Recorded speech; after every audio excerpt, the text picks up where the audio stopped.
Bonjour à tous et à toutes, ici Talk, on se retrouve une nouvelle fois sur la chaîne de Wackby et Talk pour une toute nouvelle présentation de map Heroes of the Storm.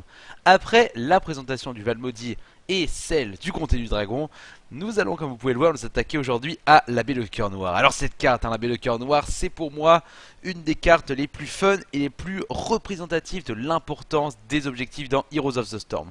On va voir pourquoi tout à l'heure, quand on regarde l'écran de chargement du jeu, de la carte. Ça nous donne déjà quelques petites indications sur l'importance des objectifs. Les doublons, les pièces d'or, ça va être l'objectif principal de cette carte. On nous dit attaquer les coffres au trésor, les mercenaires et les squelettes pour récupérer des doublons. Livrez les doublons, rapportez vos doublons à Cœur Noir. Et on nous dit également que si l'on meurt, c'est l'équipe ennemie qui va pouvoir les ramasser. Soit l'équipe ennemie, soit vos coéquipiers. En gros, si vous mourrez, les pièces d'or vont tomber au sol. Le premier qui les ramassera en aura la primauté. Et ensuite, la finalité de tout ça les amis, c'est que le pirate, grâce aux pièces d'or que vous allez lui rapporter ou que l'équipe adverse va lui rapporter, va pouvoir bombarder les bases. Et vous allez voir que c'est déterminant pour remporter cette carte. Le bombardement fait des dégâts monstrueux, nous allons le voir tout de suite. Mais maintenant, intéressons-nous plutôt à la carte en elle-même. Et ainsi, nous pouvons voir à quoi ressemble la baie de Cœur Noir. C'est une carte extrêmement classique car nous avons 3 lanes, comme dans toutes les cartes d'Heroes of the Storm, sauf l'éminenté. On retrouve toujours nos petites vignettes, les bleus, les violettes et les oranges. On rappelle, les bleus, ça représente les deux idoles, tout simplement, les Nexus à détruire pour gagner la partie, l'objectif final. Et la troisième vignette bleue représente une tour de guet ou tourelle Xel'Naga pour les joueurs de StarCraft 2. Elle est extrêmement importante car c'est elle qui va rythmer le début de partie. En effet, à chaque début de partie, les équipes vont la rush de chaque côté, l'équipe gauche et l'équipe de droite, l'équipe bleue, l'équipe rouge, et ça va être le premier teamfight comme nous pouvons le voir ici. Comme vous pouvez le voir, nous avons ici un début de partie des plus classiques sur la baie de Cœur Noir. Comment ça se passe? En général, tout le temps, on a 4 joueurs ou 5 joueurs qui vont directement rusher cette tourelle Xel'Naga. C'est extrêmement important, comme on l'a dit, pour la vision. La plupart du temps, on a un petit tank qui va directement, en tank ou bien un spécialiste, peu importe, un petit tank en l'occurrence, un joueur quoi qu'il advienne.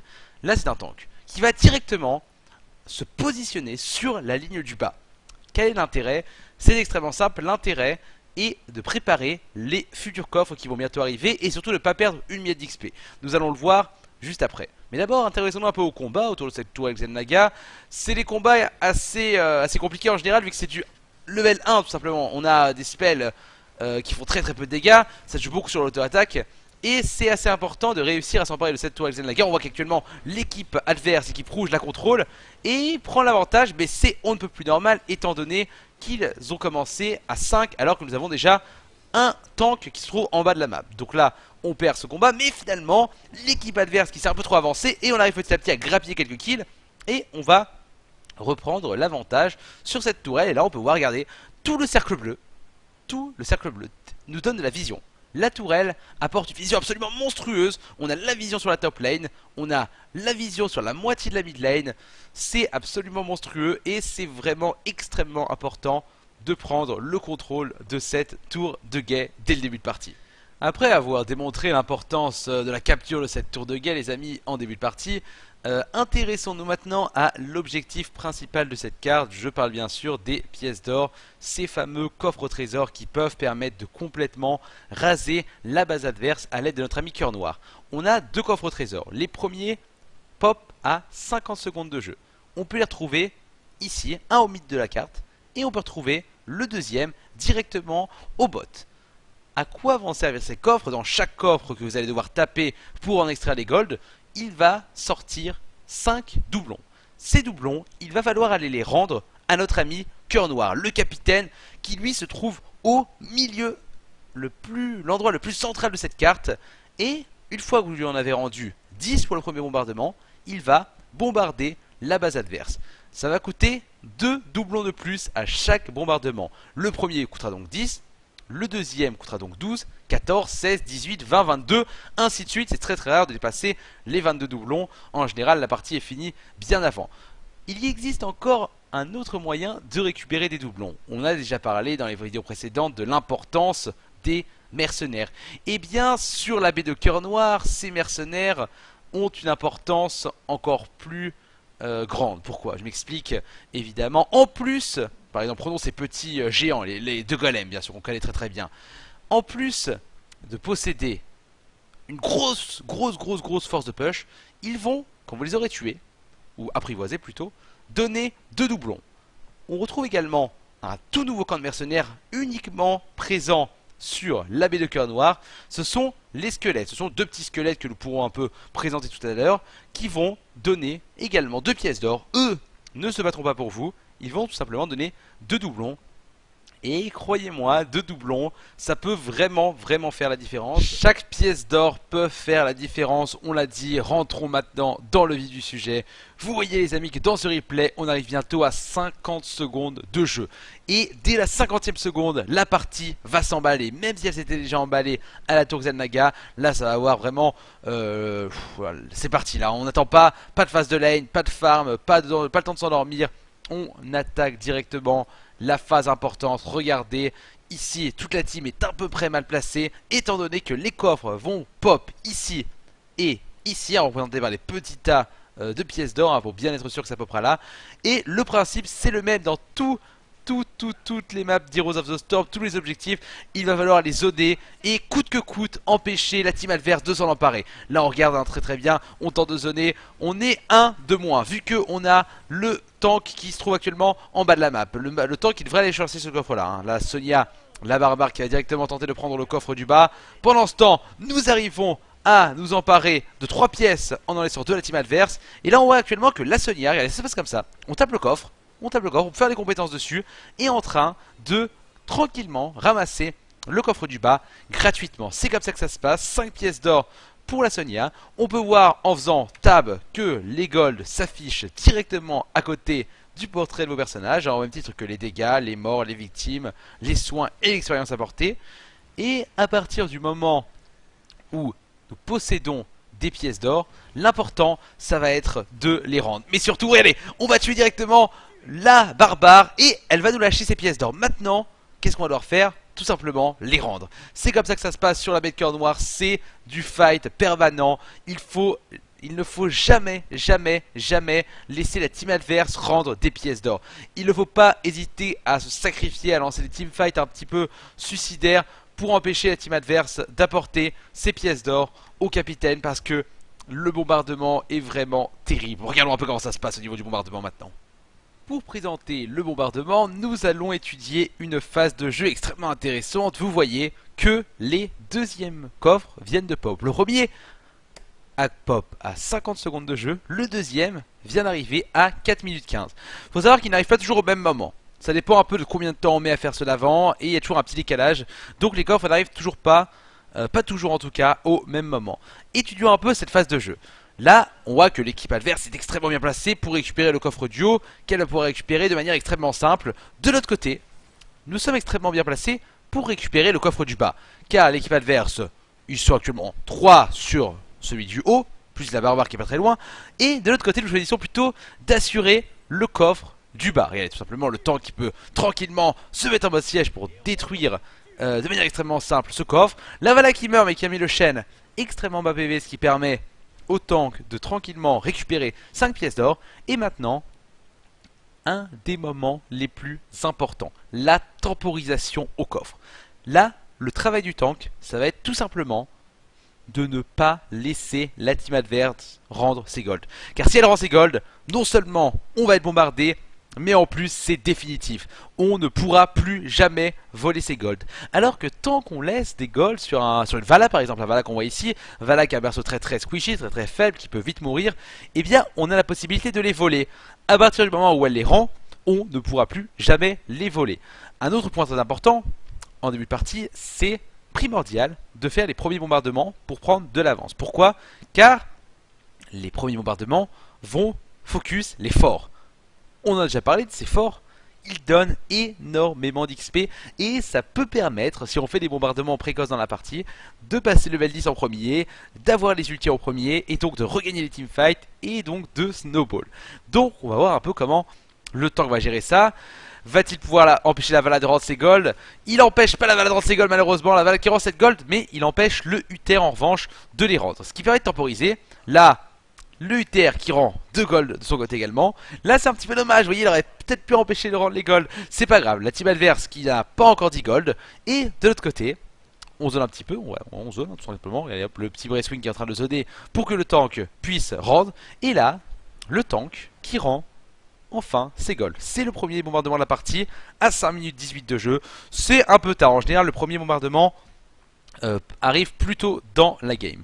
Là, du coup, maintenant, étudions ce qui va se passer. On voit que le pirate disparaît.